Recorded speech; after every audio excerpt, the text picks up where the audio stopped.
Við notum líkindatré þegar við erum að reikna líkur á að atburðir gerist eða gerist ekki þegar við erum með annað hvort einn atburð sem tekur við af öðrum eða endurtekna atburði. Við byrjum á að teikna líkindatré alltaf í einum punkti og þá þurfum við að skoða dæmið og velta fyrir okkur í fyrstu umferð hvað eru margir möguleikar. Til dæmis ef við kostum upp krónu þá eru 2 möguleikar, þá teiknum við 2 greinar.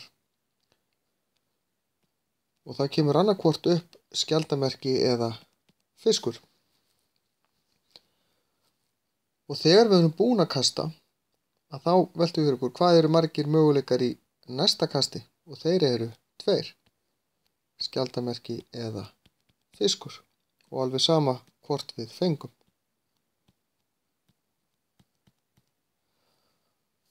Og við þurfum að velta fyrir okkur hver eru líkurnar. Í þessu tilfelli eru jafnar líkur og þá skrifum við þetta í almennu broti við greinarnar.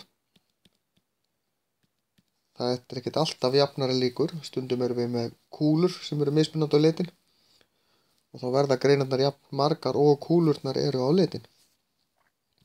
Í hverju stigi þá eru jafn margar greinar og möguleikarnir eru. Síðan reiknum við líkurnar á, og líkur er alltaf táknaðar með P, líkurnar á skjaldarmerki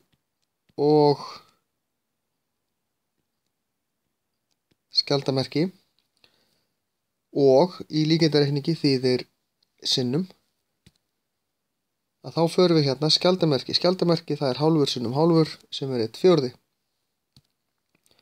Og það er alveg sama hvað er spurt við þræðum okkur alltaf svona niður og margföldum ef það er sagt þetta og svo þetta og þýðir sinnum. En hvað ef við segjum til dæmis líkurnar á ekki eins?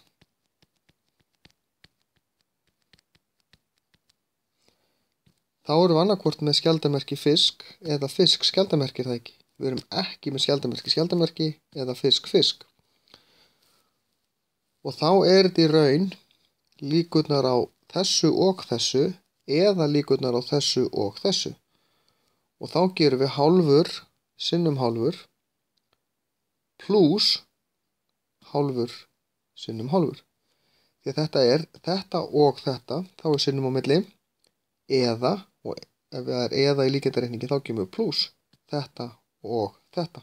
Þess vegna er það þetta sinnum þetta pluss þetta sinnum þetta.